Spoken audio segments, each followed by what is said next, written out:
Hello, good morning. Thank you everyone for coming.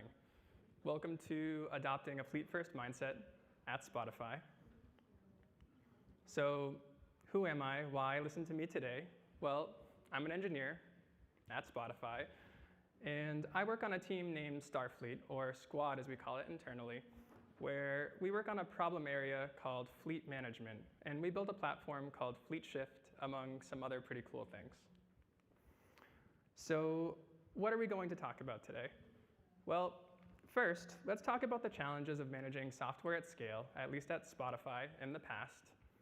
Next, to talk about our journey of adopting a fleet-first mindset, it's first important to talk about the pillars and building blocks we've used to build Fleet Shift and perform fleet-wide changes at scale. Then, I'd like to dive a little deeper into making fleet-first changes and what this looks like. After that, I'd like to share what a fleet-first mindset is for engineers building and rolling out fleet-wide changes and the impact. Last, let's take a look at some real-life examples of changes that are ongoing and recurring, some that are in the past, and some ideas that we're looking at as we consider what the future of adopting a fleet-first mindset can be at Spotify. So first, when journeying toward a fleet-first mindset, we started to look at our software ecosystem in terms of software components. And software components, simply put, are any type of software entity within your organization. So it's backend services, it's websites, it's infrastructure and tools, it's mobile and client features, it's data pipelines, and more. Now, with the nearly 20 years that Spotify has been around, the number of software components has overwhelmingly grown larger and faster than the number of engineers in our organization. We have increased complexity, more teams, products, and of course, priorities. This means more maintenance, more migrations, all of which are harder to do with our growing software fleet. So what is some of the engineering impact that all of this has had from all the software that we have written? Well, we have over 3,800 production deployments per day, and we capture over 1.7 trillion events per day, which I don't know about any of you, but numbers like these, I honestly can't even wrap my head around, 1.7 trillion. And with that, we have over 10 million requests per second of peak daily traffic, at least the way we can best measure it. And so what is the actual impact and what does all of this support and deliver? Well, Spotify has over 713 million users with over 100 million tracks and over 7 million podcasts. And I'm sure you've listened to all of them. So what do we get to? Well, maybe this is always sort of true, but this means that migrations are hard. And frankly, they can take a long time. So for backend services at Spotify, where the Java language is our golden standard, alongside this, we have an internal services framework named Apollo. Historically at Spotify, a migration of our fleet of software to this new version of Apollo, or to a new version of Apollo, would take around 200 days to nearly complete. So what does this mean in practice? Well, it means you can only feasibly release a new version, or, well, at least an adopted one, once, maybe twice a year. There is an enormous amount of planning that goes into this, and tons of effort. It takes a long time, and it impacts many teams. So migrations are hard. Well, as it turns out, all types of changes that can affect your fleet of software can also be hard. Maintaining your fleet of software becomes complicated, slow, and a huge cost that outpaces the scale of your organization. Some examples of these types of things, just to name a few, are updating dependencies, migrating to a new service, tool, or framework, patching a security vulnerability or resolving a production incident. It could also be an infrastructure change, something that's improving the scalability and performance of your fleet, or even provide a cost savings to the organization. Internally, we often refer to these sort of things as engineering toil, or the arduous, painful tasks that you don't often want to work on, at least if I'm honest about it. And these are the things that get in the way between you and the important problems that you and your teams are trying to solve. So let's pretend a little bit. Or at least let's walk through from a high level what one of these migrations might look like. So let's say you're on a team that owns a library, a tool, or something else that your fleet depends on. Many components use it, and upgrading it is complex. And now you're tasked with delivering and rolling out a new major version. The new version is great. It patches known security holes, it's faster and more performant, and includes many of the most requested features from your users. So skipping ahead, we've now passed the first hurdle. We've built and designed the new version, and that's probably the funnest part. Now, we're going to document major changes, trying to highlight breaking ones, and maybe we create migration guides, trying to make this as easy as possible for teams to migrate. Maybe we prepare support resources like designated Slack channels or some sort of on-call. Now, we shout at the top of our lungs as loud as we can, wherever we can, about the new version. We want to make it clear that this new version is coming, and we want everyone to know about it. We know the impact the new version will have, and truth is, some of these fixes really needed to be shipped yesterday. We try to set timeline expectations with teams, but ultimately, updating their services is in our consumers' hands, and we have little visibility and control into who will do it when. So adoption happens slowly and inconsistently. Some teams start soon, some much later, some don't at all, and they need support, reminders, and maybe some gentle nudging. We try to handhold as many teams as we can, and we firefight issues with a fragmented organization for months or longer. So let's now skip straight to the end. What does this same migration look like when we adopt a fleet-first approach?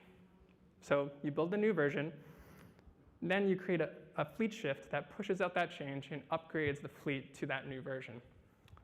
Pull requests are opened automatically for your fleet of services. Teams review and merge, or better yet, have the PR merged for them automatically. The team receives the updates with little to no impact on them, and the upgrade is completed in hours or days with full visibility into the progress of the migration without direct need from the teams that own the consuming services. So now you can go focus on something else, maybe the more important problems that your team is trying to solve, or maybe you go celebrate. Well, what does this look like in practice? So in the old approach, your owning team pushes a new version or change, then the owners of all the consuming services that are affected push that change to their repos, one by one, updating their services, which may or may not require some sort of code refactoring. So then consumers have to make this change across every single one of their services, again, one by one, one at a time. Now, with a fleet-first approach, the platform team makes a new version. They push out the upgrade with a fleet shift, or shift as we call it, and then this is rolled out automatically to the fleet by the owning team of the change. So this requires no direct involvement from the consuming teams. It's owned by the ones that have the expertise that can push out this change to the fleet. So as we've built fleet shift and fleet management, there are some important pillars or building blocks that we've adopted as an organization, and these are pivotal parts to our fleet-first approach. First of which are our technology standards, or what we refer to as golden tech. Maybe this sounds obvious, but to talk about this, we need to talk about Spotify's history a little bit. So in the early days of Spotify, and like many other organizations, we started off with small autonomous teams. Teams were fairly independent, and they had the resources and staffing to make their own decisions. They could choose their technology stack. It was all about pushing out and delivering the technology that they needed to push out for the organization, delivering that value as fast as possible. Over time, though, this created a huge challenge for the organization, as we had a fragmented technology stack, which made software maintenance, migration, and any kind of change incredibly difficult. So the solution was to adopt golden technologies. These standards across the organization include things like libraries, frameworks, tools, including known good versions. And so these standards make fleet-wide changes possible. If you know what tools, languages, and frameworks your fleet is using, it makes it possible, or at least so much easier, to manage your fleet at scale. And this value is not just for owning teams of key platforms and services, but it's also for consuming teams as well. If you adopt golden tech, your software will be maintained for free by us, and ideally, you won't even need to know it's happening. To make this even easier, we offer service templates with approved dependency versions to make it easy to build a service aligned with our golden technologies. So I know there's probably some of you out there that love infrastructure. And as a platform engineer, I have a deep appreciation for when it works well, or at least when I don't have to fix it. So this is what we do at Spotify. Our infrastructure is defined in code, YAML files actually, And so teams can focus on the what instead of the how. This makes our infra and the way we deploy software standardized, versioned, and auditable. And it also enables programmatic changes at scale. And we'll talk about an example soon. So now that we've talked about the building blocks and pillars of fleet management, let's talk a little bit about fleet shift and how this works, at least from a very high level. So when a shift is created and is rolled out, fleet shift creates a bunch of jobs for each of the target components. And more specifically, these are Kubernetes jobs. Each of these jobs clones the target repo, executes the transformations in a Docker or OCI image, and pushes these changes to a branch. Fleet shift watches for job completion, and if the job completes successfully, it creates a pull request. Now, let's dive a little deeper and talk about auto-merging. And I don't just mean the box that you click in GitHub. Fleet shift interfaces with our VCS system, in our case, GitHub, or really GHG, and so it can clone a repo and create a pull request. When a PR is created, it triggers a CI build of that repo via webhook. Our auto merger continually searches for eligible candidate PRs to merge, and for an eligible PR, we consider a number of different things. If all of our constraints are met, we auto merge the PR. When a PR is merged, we firewatch the fleet, monitoring successful and failed deployments, and if a threshold is exceeded, we trigger an alert. And of course, when I say deployment, this can mean different things depending on the type of component. So with our software catalog integrated with Backstage, we can know our fleet. And using our internal check system, we can measure the compliance and health of our fleet, as well as the eligibility for certain types of fleet management. We can see improvements in our fleet and the impact of our fleet-wide changes as they roll out. Now that we've talked about fleet shift, I would like to now drill a little bit more into fleet-first changes, what they are, and what needs to be considered when making a fleet-wide change, and how we think about some different types of changes. First off, what exactly is a fleet-wide change, and how do I make one? A fleet-wide change, simply put, is a transformation defined in an image that can run against your target fleet of software components to deliver a migration, maintenance, or some other solution you can roll out across your fleet. The owner of a given change takes the burden away from your engineering organization by rolling out this change to the fleet directly. So how would I go about making one of these changes, and what might I ask myself? Well, I want to know not just what the change is, but who is or should be affected. How do I create this solution, not so I patch one single repo, but so I can automate this change to perform across any number of target components? And then I want to monitor and track success and failure and understand what this is depending on the type of change I'm rolling out. So this leads me to thinking about what types of changes I'm trying to make. There's more than one way to bucket these things, but two important ones are recurring or a one-time change. So a recurring change is something that should happen continuously or ongoing, and a one-time change is something that you roll out once and it's done. So some examples of these, or a recurring change, include dependency updates, security patches or security vulnerabilities, or some sort of config updates. An example of a one-time change is some sort of one-time large migration, some sort of platform upgrade or change, or maybe some sort of deprecation. So let's now talk about rolling out a change. How do you target your fleet of components? So there are some different ways to do it. Some examples include searching your code to finding eligible components based off of some criteria. So for example, is this a Java service? Is it a website? Does it use our internal services framework? We can use data endpoints, such as in BigQuery, that provide a list of components based off of some query or criteria. And of course, you can use an explicit list of components as well. We now have an ecosystem of tools that have been created and adopted to help perform changes on different types of components to make it easy as possible to get started. Of course, we now also have the prior art, leveraging our catalog of current and completed shifts and the community of knowledge we've built over time. We also utilize test automation, golden standards, and eligibility criteria for when we can merge and auto-merge a PR. So maybe this is obvious, or maybe it's not the funnest part, but another challenge with migrations I find is with communication, continual monitoring and measuring, as well as providing the context in one place. So I don't know about any of you, but I deeply, deeply appreciate when a pull request contains the context and resources I need to understand that PR. And this is exactly what we do with a fleet-first approach. We share the context in the pull request, including Slack channels, docs, and anything else someone reading that PR might need to understand it. And then, of course, there's the code itself. So you can see the change and how it is affecting your software component or components, and you have the record of that right there in your Git history. As the change owner, I can see the impact of my changes by seeing the PRs merged into the fleet, the success and failure of deployments, and if applicable, the version of some change across the fleet. So what really is the fleet-first mindset, and what is its impact? So it's treating our software ecosystem as a fleet of components and standardizing our fleet of components around our golden technologies. To me, it's thinking about technology problems through the lens of, how do I solve this for all components, instead of thinking, how do I make this change in this one component or service?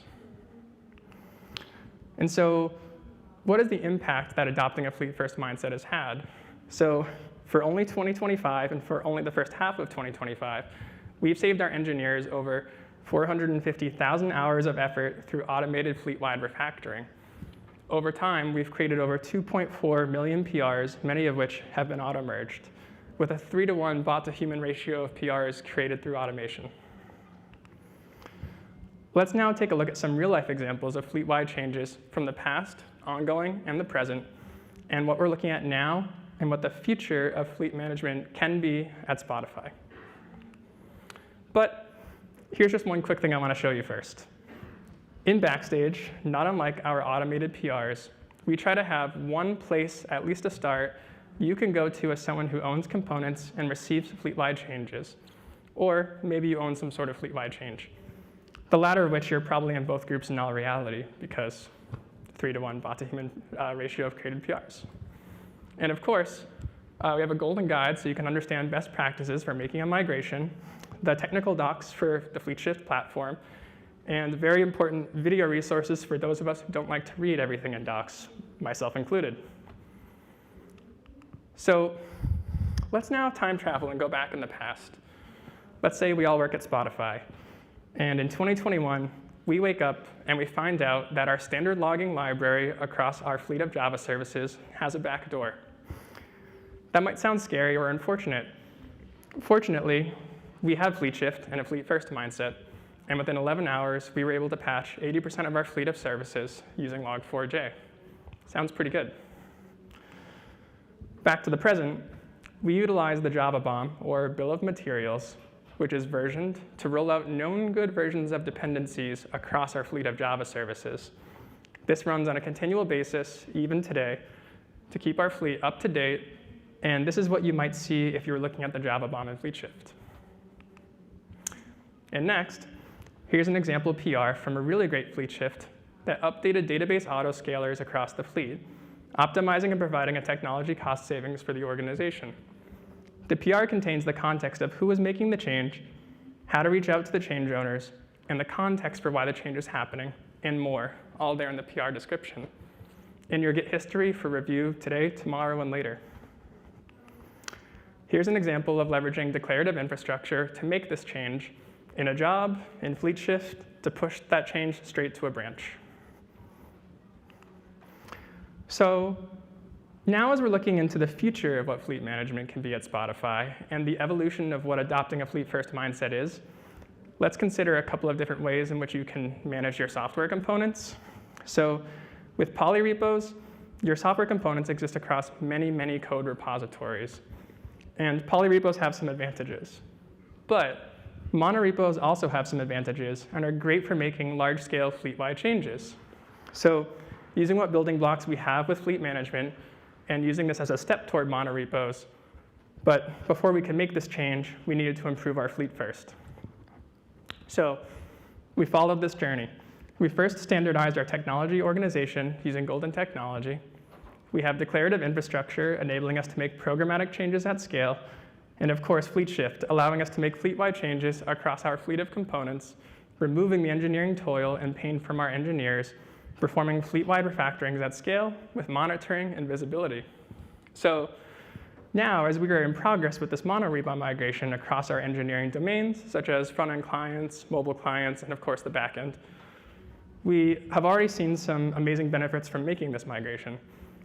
We have over 30% of our backend services migrated into a monorepo, and we've already been able to do some things much faster than we could previously. We've safely updated protobuf Java across the fleet confidently, thanks to the full test suite of every service being run pre-merge in the monorepo, which not only gives us confidence of a change like this for components in the monorepo, but by proxy for components not yet migrated as well. We also rolled out Java 25 more aggressively than previous versions, thanks to the increased confidence from pre-merge test suites. So as we look into the future of what it could be like performing a fleet-wide change at scale, it makes sense to look at what fleet management has done well and possible opportunities. We saved our engineering organization countless hours, and since mid-2024, around half our PRs have been created through fleet management.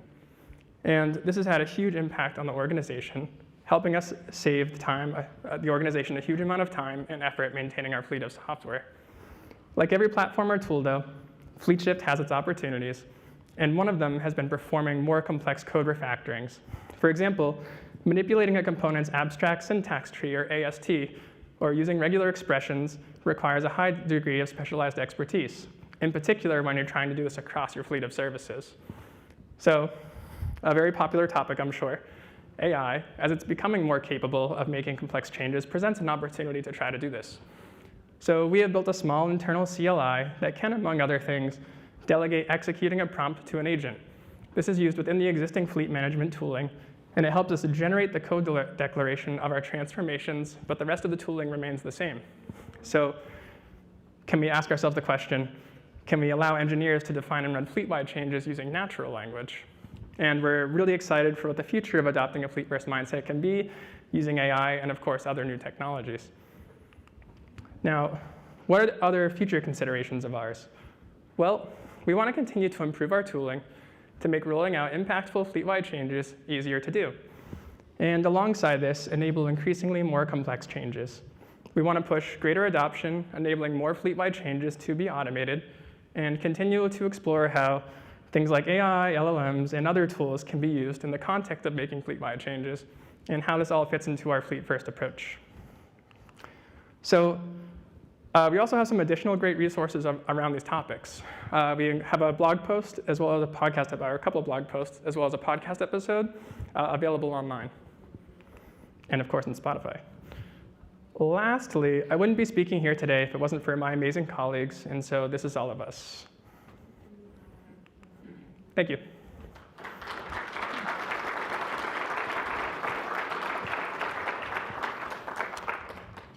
I think we have a few minutes if there's any questions.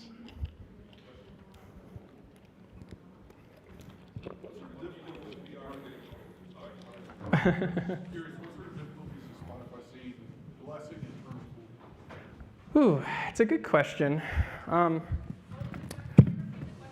Yeah, of course. What kind of challenges we've experienced when standardizing our tooling? Yeah, internal tooling. Well, talking specifically about fleet management, I think there was an experience of a cultural change. So we're now at a point in our evolution where teams come to us wanting new features and they want support and they're very, very eager, like, how can I do this with fleet management? But in the early days of fleet management, we worked very close with partner teams that had big opportunities for fleet management. So things like updating Java dependencies, keeping our data pipelines up to date and so forth. And we worked very closely with them to help try to build these shifts in the early days. And then now we're virtually hands-off on all of those efforts. It's cool now because we have people coming to us about, like, hey, can I do this with fleet management? Can we get these PRs auto-merged? And it's awesome. Does that answer the question? Cool. Hi, great talk. What do you do when your PRs get ignored by developers? Ooh, first off, I love your shirt, and thank you for the question. So the question was, what happens when our PRs are ignored by developers? So I think the first answer to that question is, when possible, we have the PRs auto-merged. So when I talk about auto-merging, we have a bunch of eligibility criteria that we rely on, things like test automation, things like that, like, is this PR like a good PR? And we auto-merge them without needing the team review. And with our ability to monitor and see the health of the fleet as it rolls out and that, like, version or whatever that changes is deployed, we can understand, like, how safe and how successful that change is. So where possible, auto-merge. I think the other element comes in is just that clear communication and the culture that we've built that people actually want to receive these changes, because truth is, do you really want to update your Java dependencies? Wouldn't that be awesome if it could be done for you? So most of the time, the benefit is not just for the person rolling out the change, but they don't have to now make that change. So they can get that for free, and they can focus on the more interesting things they want to solve. Does that answer the question? Cool. Great questions.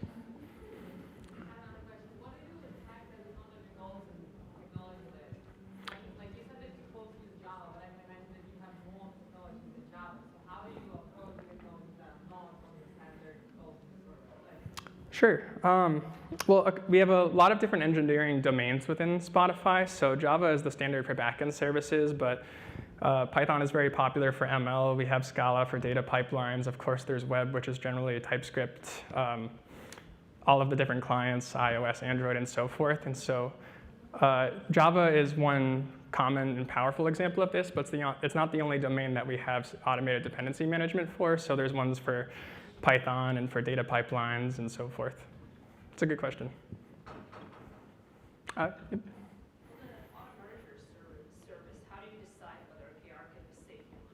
Yep, it does depend on the situation. Generally speaking, we have a set of constraints like, is the PR green? So is it passing all the test automation? We also have other constraints like, we try to auto-merge PRs when the owning team is in office, so we don't wake anyone up at 2 in the morning just because we're in New York and someone else is in Europe. We don't want to do that, so we pay attention to things like that. If it's something that's more sensitive, we have a cohort approach. So the idea is that, just let's say it's the Java bomb and you're rolling out version 10. You might roll that out to a cohort of components that are lower risk, that are higher confidence, and you see what the success rate is by monitoring the deployments. So if those deployments are green and they're successful, then you can move on to the next cohort. And so if you have some very important essential services that you can't have the risk of those going down, then you can see the success of that version rolling out across the fleet before a higher risk service gets that change. Great question. Any other questions? What are the main assumptions for this approach? I assume the presence of automated tests is one of them. Can you summarize? The question was, what are the assumptions of this approach, like test automation? Do you mean the context of auto-merging or something else? What are the assumptions that must be present in the company to start adopting this approach? Oh. Like the requirement to have automated tests, I assume is one of them. I think it really depends on your organization and what you're building. So for example, I don't know, if you worked for, I'm just going to make up an example here, so this is totally off the fly, but let's say you work at a bank. Maybe you have really strict requirements for test automation, but maybe if you're a startup with 3 people and you don't have an MVP yet, but you've built a whole bunch of components with those 2 or 3 people because you're using Claude or some other AI tooling and now you want to manage the fleet, maybe you can just roll out changes automatically and you don't have to worry about it. So I think it's sort of dependent on what your choice is. Does that answer the question? We place a lot of value in test automation, and using our internal check system, we actually can see the compliance of our components in our fleet. So we have something in Backstage that you can actually look at and say, oh, hey, these components, they're eligible for fleet management for the Java backend because they're meeting the criteria for test coverage. So there's other tools that are playing into this as well. A great question. Thank you. Actually, I kind of had a follow-up similar question. Cool. Would you introduce this, if you're imagining you're like a CTO of a new startup, would you introduce this from the beginning?